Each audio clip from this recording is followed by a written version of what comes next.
Hi, how y'all doing this morning, this very cold morning? This Arctic blast is coming through January 21st. But God's still on the throne. Amen. So, I'm talking about downsizing. I am downsizing. I have discovered I can do with less. I can do with a lot less. In particular, the older you get, the less you can do with it, the less you do. You're not going to get all those things done. If you have all the supplies for a project that you were going to do, you know, to tell the truth, as you get older, the likelihood of you even doing that project decreases. Okay, to tell the truth. Okay, but I've been downsizing aggressively for a while. I'm aggressively downsizing now. Okay. Now I actually haven't bought anything new for at least 6 months, and I have lived to tell about it. So I know I can do with a lot less. Okay, but right now. I am aggressively downsizing. Okay, and I can do with a lot less. And I definitely realize I cannot take anything with me into the next world, into the next life. So there's no point in me accumulating anything else. I need to give it away. Okay. Now, when I was in my early 20s, I decided that I was going to buy every small appliance that I could buy. I mean, that includes crock pots, blenders, mini blenders, whatever. Okay, and I bought a lot of appliances, and some of those appliances I still have. Okay, um, and then I started buying pocketbooks. I had a pocketbook. I won't say it's a fetish, but I just started buying a whole lot of pocketbooks. I wanted pocketbooks for different occasions, and I ended up giving a lot of those away. And then I started buying comforters, quilts, specialized crochet items. And I've been giving away a lot of things, and I realized I can do without a lot of these things. If I am not using things right now, a lot of that is just going to go. Um, it's gone. And I've been giving away, here's a list: blankets, clothing, dishware, and knickknacks. Just a lot of little different things, okay? Now, I have been studying the third world for a while. Particularly that fascinates me is India and China. In particular China. They don't, they grow a lot of their own food in China, and they are perfectly content. They raise their children, they're perfectly content the way they're living. They eat every day, they grow most of their own food. Their children may leave the nest, go somewhere, but they're perfectly content the way they live. They're definitely not caught up into this rat race of I gotta have every appliance out there. I gotta have every blanket out there. Okay? And I can understand why they become millionaires when they come to the States. Because they live the same lifestyle. Whatever lifestyle they have in China, they may come here and have a restaurant, but they still live the same lifestyle that they had in China. Don't buy too much.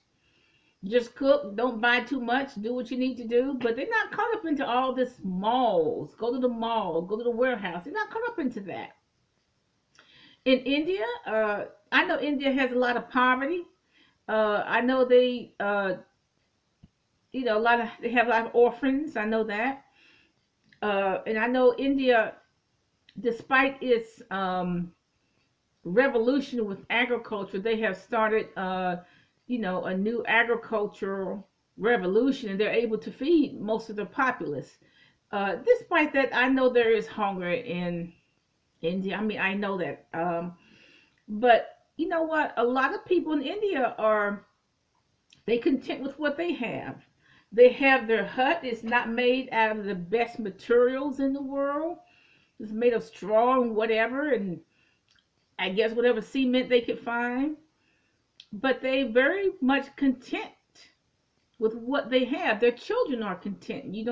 I don't really see the children making demands I want this, I want that. But everybody in India has a cell phone, probably China too, and in Africa too. But sometimes I look up at the videos of Africa. Now, one thing, you cannot have war and food. You cannot have both. War and famine seems to go hand in hand.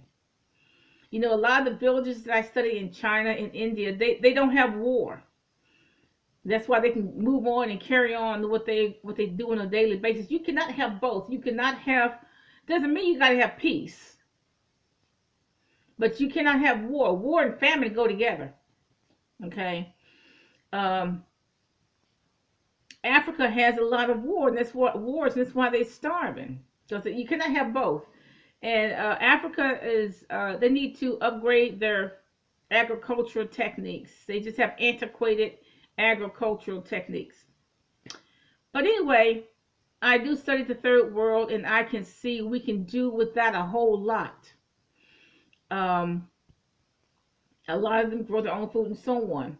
Now, see, we were brainwashed. Everybody in the United States is brainwashed. Every race in the United States, particularly blacks and whites, were brainwashed to think that we need a big house at any cost, even if we have to borrow from it. We need every appliance, big or small, even if we have to borrow money to get it. I mean, some of these stores, Sears would tell us only 13% interest if you buy a washer, dryer, and an electric fan, etc., etc. Only 13% interest. So you're paying, the parents are paying for all those electric appliances for the next 8 years, okay? But we've been brainwashed to think that we got to have all these appliances at any cost. Instead of doing a common sense thing, which is to save our money over time and then pay cash for it. That's common sense things. Okay? We're brainwashed into thinking we got to have all this sports equipment. We got to have all this other specialized equipment for this and specialized equipment for that.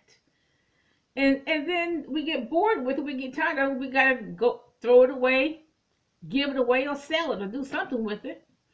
Now, you take like the homeless people. Homeless people are still brainwashed because they are on a zero economy.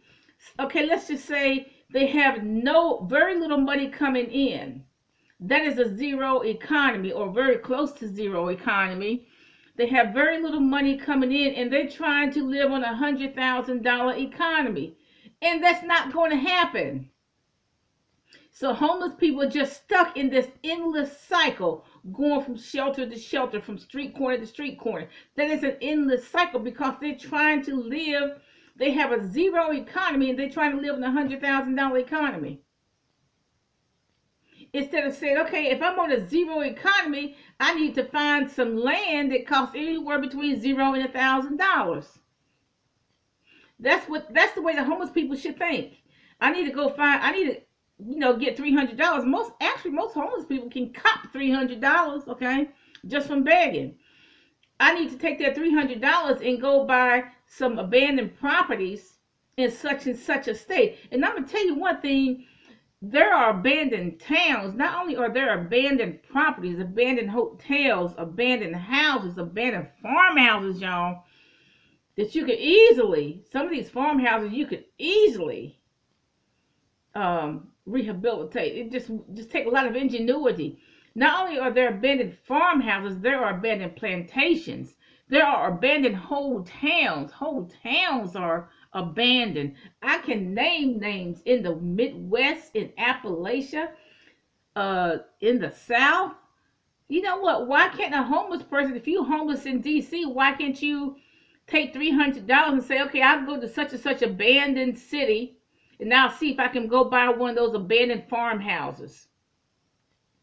It would be better than living in a bed bug, roach infested shelter in DC or anywhere else. If you go buy one of these abandoned houses or abandoned farmhouses or abandoned hotels or whatever, it would be much better. At least you'll be able to breathe fresh air, which you're not going to be able to breathe in the shelters. And the shelters are bed bug infested, roach infested, etc.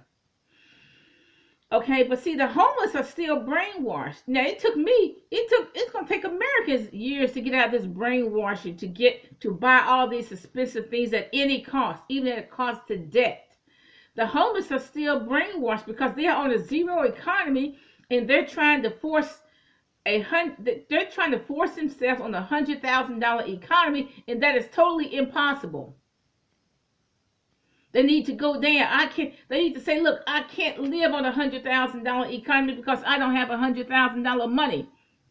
But I can take $300 and go buy a tax delinquent property in so state.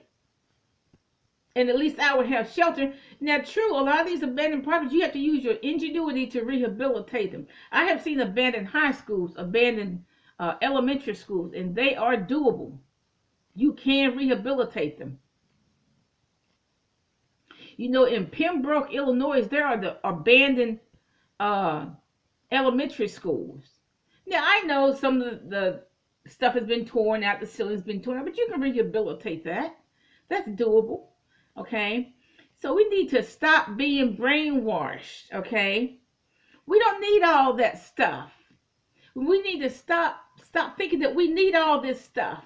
We need 5 crock pots. We need 5 toaster ovens. We need 5 picture frames. Nobody's looking at that anyway. We need to stop being brainwashed. But the homeless definitely need to stop being brainwashed, because you are on a zero economy. And you trying to force yourself on a $100,000 economy, and that is impossible. You got to live within your economy. Right now, if you're homeless, you are on zero economy. So why are you living in San Diego? Why are you living in Venice, California, where the average rent is $2,400 for a 2-bedroom? If you on a zero, if you dirt poor. If you have 7 children, you're in San Diego living in a shelter with your 7 children because you think San Diego is going to give you a 2 or 3 bedroom apartment and pay for the rent. That's why you're there. No, if you're a woman and you have 7 children, you cannot afford San Diego. You cannot afford Venice. You cannot afford New York. You cannot afford Washington, D.C. You probably cannot afford New Mexico. You waiting for the government to do something for you. And what you better do is save your welfare check and go to a dirt cheap state. You better go to Appalachia, Tennessee, Kentucky, Virginia, West Virginia, North and South Carolina. That's to name a few. You better get out of these expensive states. You're trying to force these expensive states. I don't even, for example, Manhattan. I don't even know there are homeless people in Manhattan, I know. But why are they even in Manhattan? Because you got to have $175,000 a year to even live like a human being in Manhattan. Totally impossible. So, look, if you have 5 children or more, get out of these expensive states. Save your welfare check and travel to a dirt cheap place. Have a nice day.